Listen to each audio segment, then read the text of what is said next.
En juin dernier, alors que la justice l'avait autorisé à partir vivre en Nouvelle-Aquitaine, avec interdiction de quitter la région, Pierre Palmade, mis en examen pour homicide et blessures involontaires, s'était installé à Bordeaux, juste en face du domicile de sa sœur.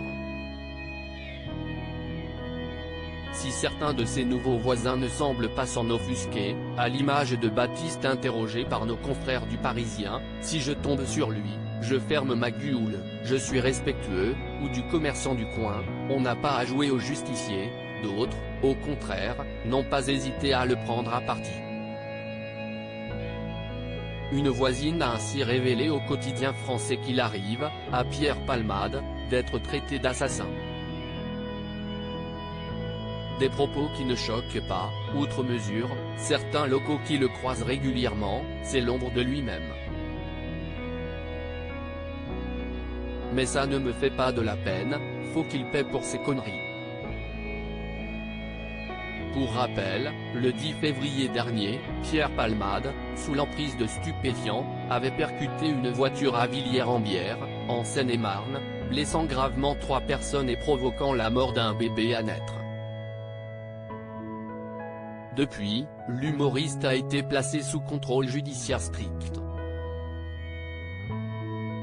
D'abord interné à l'hôpital, il avait, début juin, été libéré, avec bracelet électronique.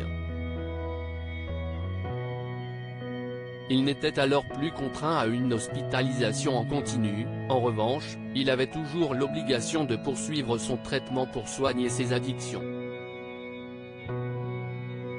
Le 30 juin dernier, retournement de situation, l'acteur demande à être de nouveau hospitalisé. De retour à l'hôpital après une sortie en boîte de nuit, cela s'est passé dans la nuit du 24 au 25 juin, soit 5 jours avant sa nouvelle hospitalisation. Entre 3h et 5h du matin, le quinquagénaire a été vu en train de danser à l'Ultra Club, une boîte de nuit gay qui se trouve à environ 20 minutes à pied de ce qui était alors son lieu de résidence. Si plusieurs sources ont attesté que l'ex-acolyte de Michel Larocque n'avait, ce soir-là, consommé aucune drogue, cette incartade lui a suffi pour demander illico presto son retour au service addictologie du CHU de Bordeaux.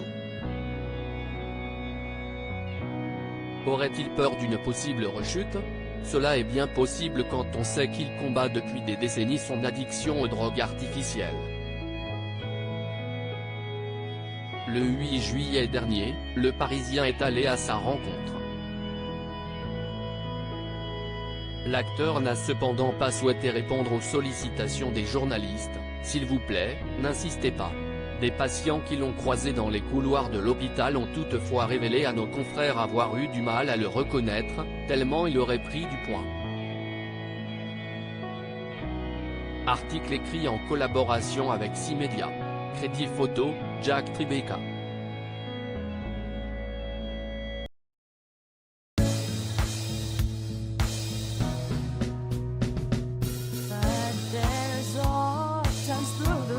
Times